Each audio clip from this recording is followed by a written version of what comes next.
প্ৰথমে সকলোকে নমস্কাৰ জনাই প্ৰস্তুত কৰিছোঁ এটা মিনি ব্লগ। আপোনালোকে প্ৰথমবাৰ শেষলৈকে চাব।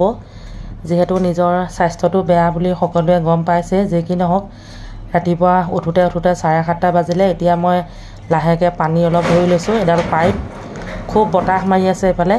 তাৰপাছতে নিজেও অকণমান এক্সাৰচাইজ কৰিলোঁ।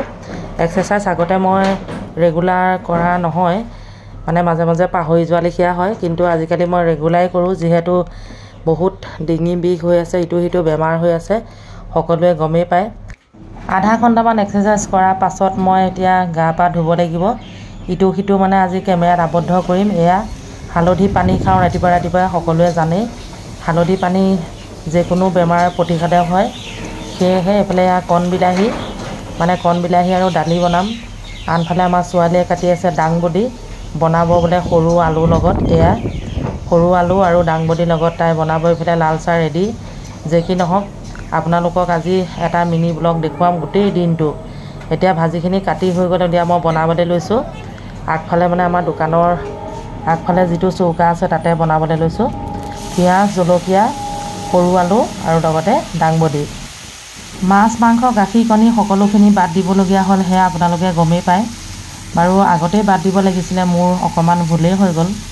মানে 2016 চনতে মোৰ বেমাৰটো হৈছিলে। তেতিয়াৰ পৰা যদি বাদ দিলোঁহেঁতেন, আজি যিখিনি কষ্ট পাইছোঁ সেইখিনি নাপালোঁহেঁতেন। চাৰিওফালে অকণমান দেখুৱাই দিছোঁ মই, মানে দোকানখন আগফালে যিহেতু বনাই আছোঁ। লগতে দাংবডি ভাজি হোৱাৰ লগে লগে আপোনালোকক আৰু কিবাকিবি দেখুৱাবলৈ আছে, আপোনালোকে চাই গৈ থাকিব।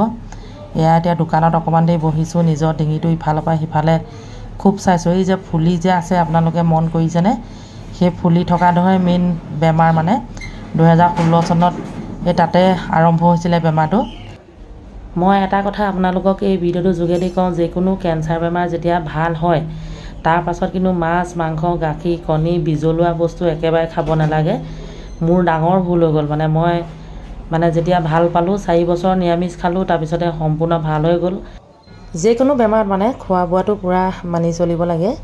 উঠাই মুঠাই যি টি খালে মানে ধৰক বেমাৰ ভাল নহয়, ওলটাই আকৌ হয়হে। মোৰ ক্ষেত্ৰতে মই গম পাইছোঁ। যি কি নহওক, আপোনালোকৰ মৰম আৰু আশীৰ্বাদত যাতে আকৌ সোনকালে ভাল পাওঁ, সেইটোৱে ভাবি আছোঁ। ভগৱানকো খাটি আছোঁ, আপোনালোকেও আশীৰ্বাদ কৰিব। এতিয়া বনাবলৈ লৈছোঁ ধোৱা মগু আৰু ৰহৰ দালি, মানে বিলাহীৰ লগত। এয়া কুকাৰত দি দিলোঁ। মই একেবাৰে এতিয়া 3টা বজাতহে খাবলৈ লৈছোঁ, যিহেতু মই অকণমান ফাষ্টিঙতো আছোঁ, মানে বেমাৰটোৰ বাবে আছোঁ দেই। এতিয়া দাংবডি ভাজি, ভাত, নেমু, লগতে দালি সকলোখিনি গোটাই ল'লোঁ। লগতে আপোনালোককো দেখুৱালোঁ। আজিলৈ আহিছোঁ, বাই বাই, আকৌ লগ পাম।